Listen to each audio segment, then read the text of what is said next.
Hello. आज हम हिंदी में अपनी बात कहने के सबसे बुनियादी तरीकों को समझने वाले हैं। मतलब वाक्यों के अलग अलग प्रकारों को। तो सबसे पहले एक सवाल, हम अपनी बात कैसे कहते हैं? सोचने वाली बात है ना? क्योंकि हम जिस तरह से अपनी सेंटेंस बनाते हैं ना, उससे हमारी पूरी बात का मतलब और मकसद ही बदल जाता है। हाँ बिल्कुल, हर एहसास के लिए, हर बात के लिए एक खास तरह का वाक्य बना है। एक ऐसा स्ट्रक्चर जो हमारी बात को एकदम सही तरीके से सामने वाले तक पहुंचाता है।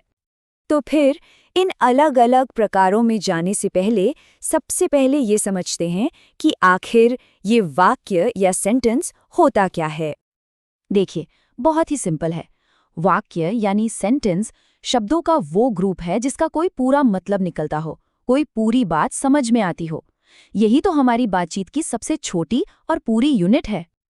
ऑलराइट, तो चलिए अब जरा डिटेल में चलते हैं।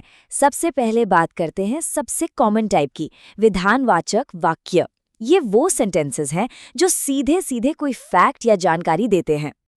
तो विधानवाचक वाक्य ये बस कोई स्टेटमेंट देते हैं, कोई फैक्ट बताते हैं या सिंपल सी जानकारी देते हैं।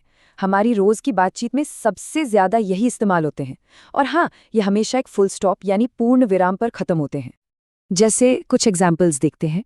सूर्य चमक रहा है, ये क्या है? एक सीधा सा फैक्ट है। वह हिंदी सीख रहा है, ये एक जानकारी है। और यह एक किताब है। ये सारे सेंटेंस बस कुछ बता रहे हैं और कुछ नहीं। अच्छा, तो ये तो हुई जानकारी देने की बात। अब आते हैं जानकारी मांगने पर। हमारा अगला टाइप है प्रश्नवाचक वाक्य। जैसा कि नाम से ही पता चल रहा है, ये सब कुछ पूछने के बारे में है। हाँ, तो प्रश्नवाचक वाक्य एक सीधा सवाल करता है। इसका मकसद ही होता है कुछ जानना, कोई जानकारी लेना।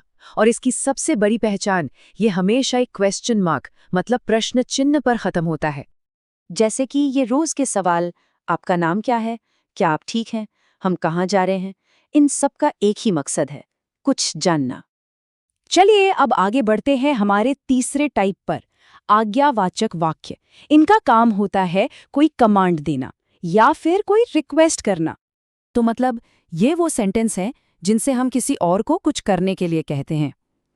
ये एक ऑर्डर भी हो सकता है, एक पोलाइट रिक्वेस्ट भी हो सकती है, या फिर एक सलाह भी। इन एग्जाम्पल से बात और क्लियर हो जाएगी। दरवाज़ा बंद करो, ये एक सीधा ऑर्डर है। कृपया यहाँ बैठे, ये एक रिक्वेस्ट है। और अपनी सेहत का ध्यान रखो, ये एक सलाह है। देखिए, तीनों में ही हम सामने वाले से कुछ करने की उम्मीद कर रहे हैं। अब यहाँ एक मज़ेदार चीज़ देखिए, ऑर्डर और रिक्वेस्ट में फ़र्क। चुप रहो, ये एक सख्त कमांड है। लेकिन कृपया शांत रहें, बात वही है, पर अब ये एक रिक्वेस्ट बन गई। देखा, बस थोड़े से शब्दों के हेरफेर से पूरा टोन ही बदल गया। और अब आते हैं हमारे आखिरी टाइप पर। ये वो वाक्य है जो सीधे दिल से निकलते हैं। इन्हें कहते हैं विस्मयादि बोधक वाक्य। इनका काम है हमारी मजबूत भावनाओं को जाहिर करना।